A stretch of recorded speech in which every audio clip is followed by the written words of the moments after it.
Estamos con el Padre Carlos Rosel de Almeida, párroco de Nuestro Señor de la Divina Misericordia de Surco y doctor en Sagrada Teología por la Universidad de Navarra de España, con su tesis Escatología Ortodoxa. Hoy vamos a hablar sobre el libro del Antiguo Testamento eclesiástico. Padre, ¿qué otro nombre recibe el eclesiástico? Buena pregunta, porque en algunas Biblias aparece como Sirácides. Es decir, que el otro nombre que recibe eclesiástico es Sirácides. Ustedes se acordarán que la vez pasada Freddy me preguntaba sobre el Eclesiastés. El Eclesiastés tiene como otro nombre Cogelet. Y el eclesiástico tiene como otro nombre Sirácides. ¿Quién escribió el eclesiástico? Cuando nosotros leemos el libro del eclesiástico, ahí mismo se dice que lo escribió Jesús ben Sirá, ben hijo de Sirá. ¿Y quién fue él? Buena pregunta. Fue un sabio israelita. Él mismo dice que ha escrito ese libro. Nos encontramos con el único libro del Antiguo Testamento donde está la firma del autor.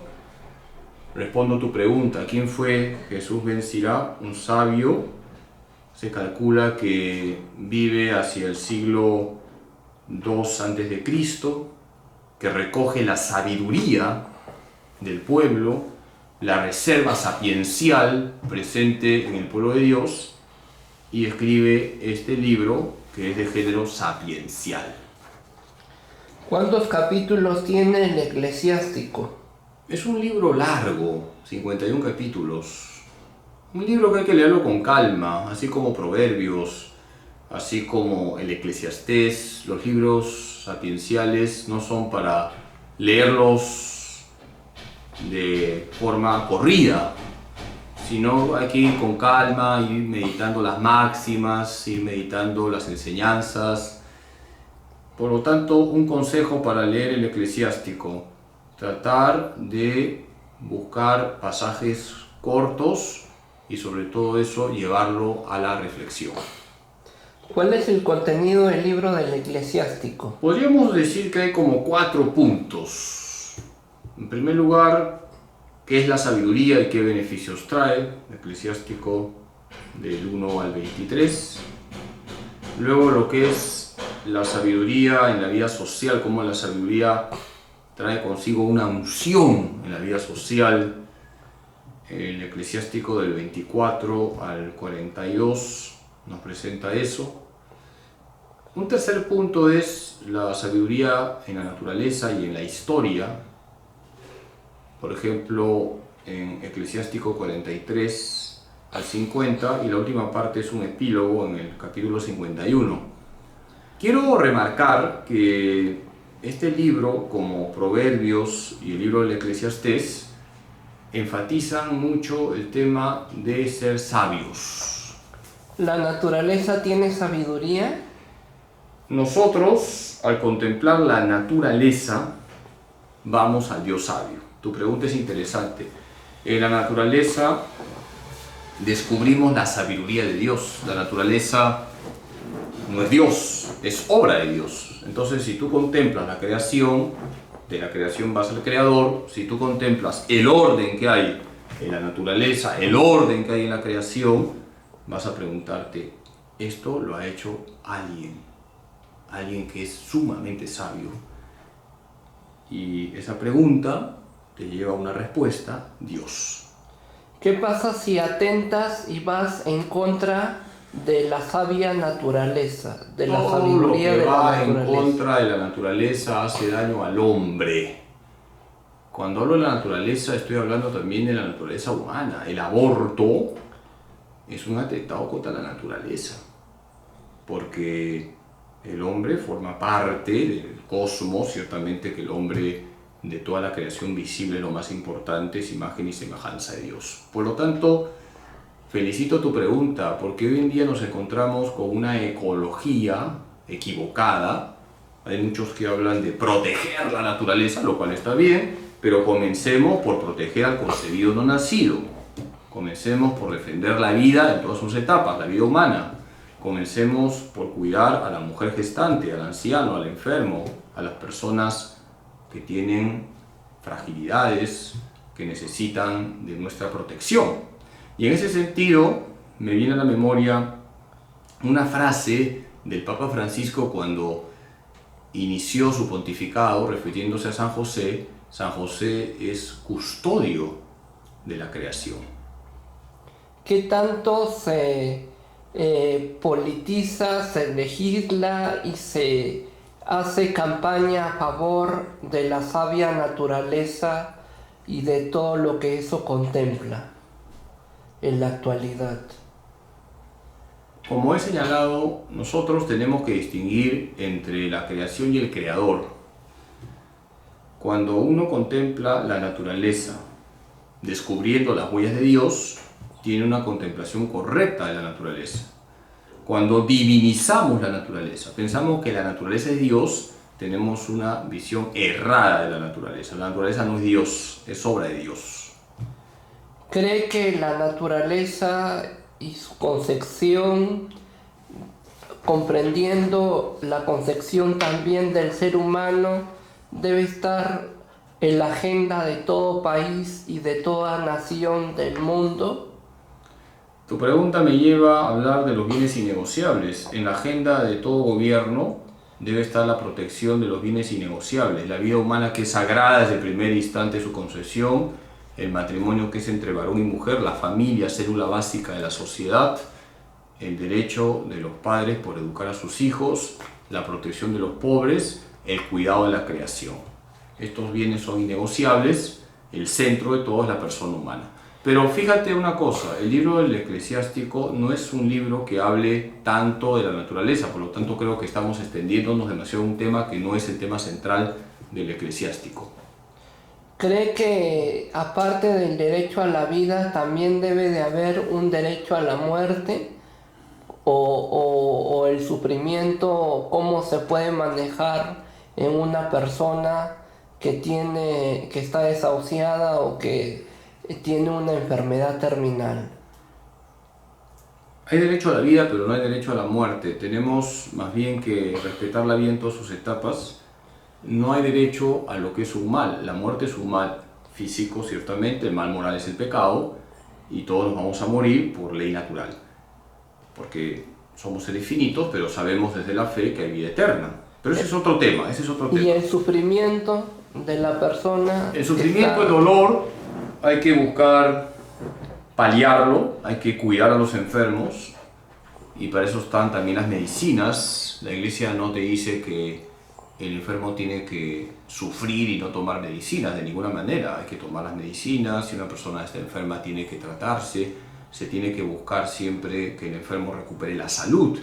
Y bueno, si ya no se puede, se le acompaña, se reza por el enfermo, se le arropa con cariño, se le dan siempre los cuidados dignos, pero nunca es lícito quitar la vida a un enfermo con el argumento de que no queremos que sufra más.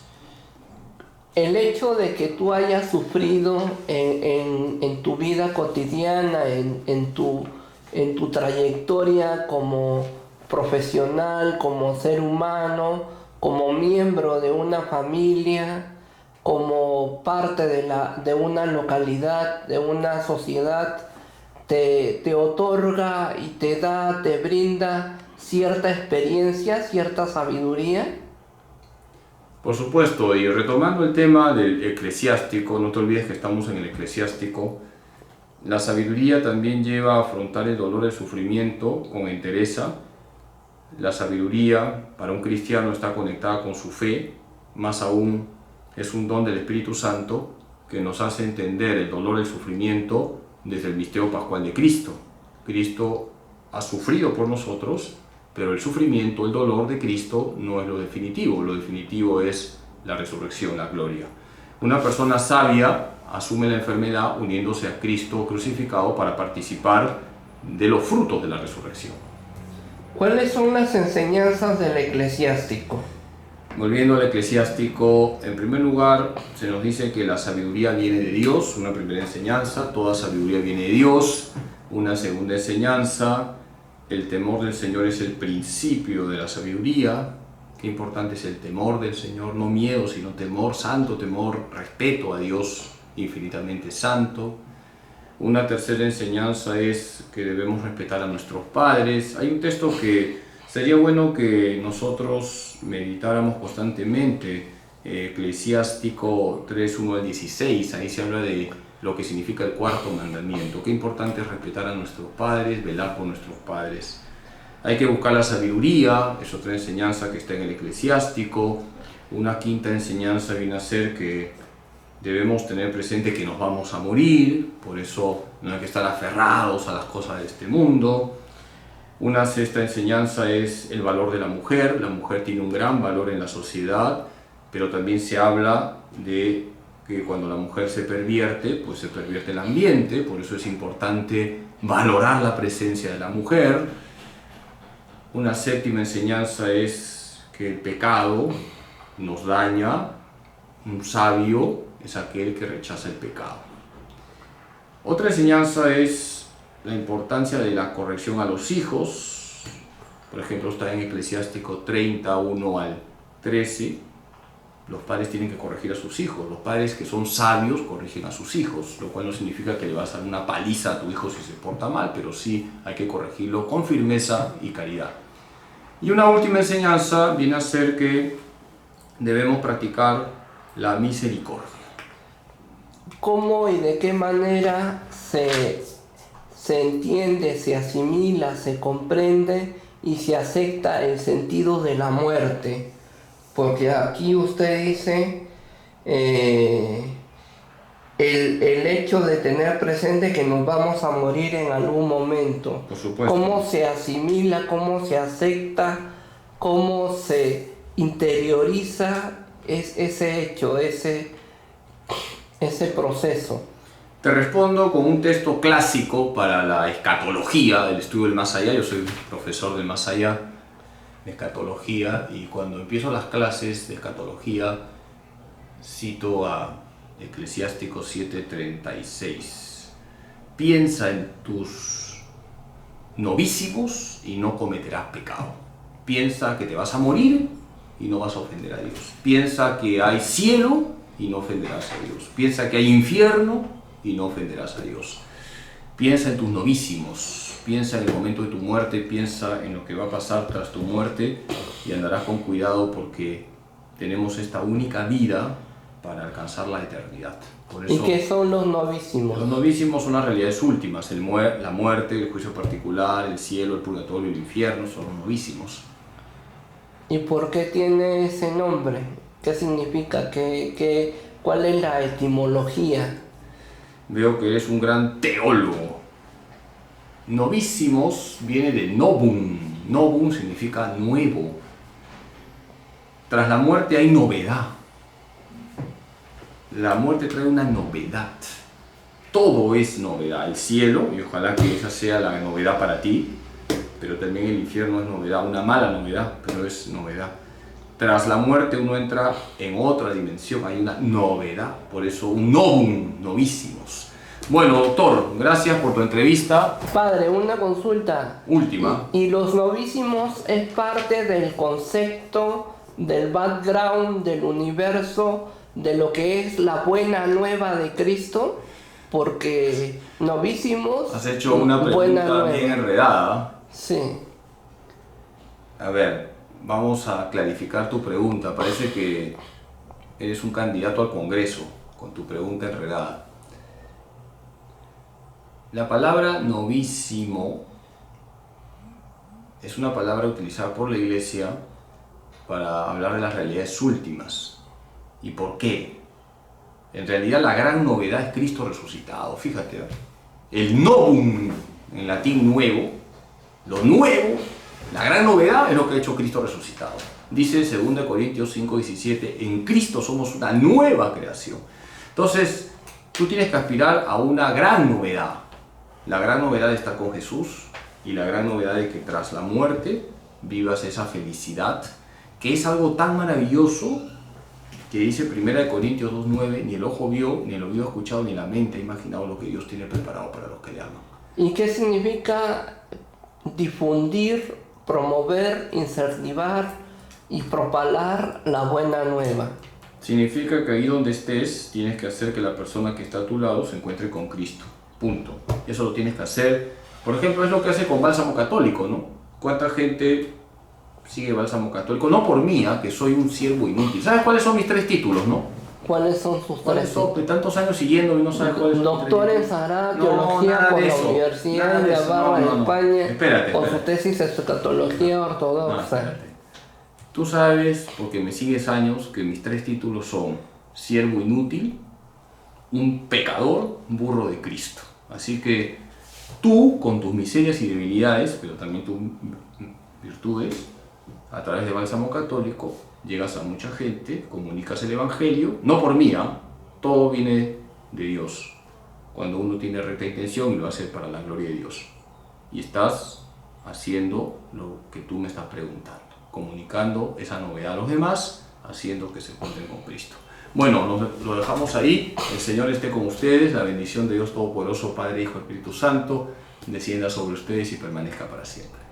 Fue el Padre Carlos Rosell de Almeida, párroco de Nuestro Señor de la Divina Misericordia de Surco y doctor en Sagrada Teología por la Universidad de Navarra de España, con su tesis de Escatología Ortodoxa. No se pierda sus columnas en el Correo Mariano cada mes, que siempre está en circulación en las parroquias, en las universidades católicas, en todos los locales de la Arquidiócesis de Lima. Y también no se pierda los programas del Padre Carlos Rosell en radio. Puede escucharlo por Radio María, Confirmando la Fe, los días martes en la mañana, y los domingos, domingo es fiesta, por Radioprogramas del Perú, RPP Noticias. Gracias.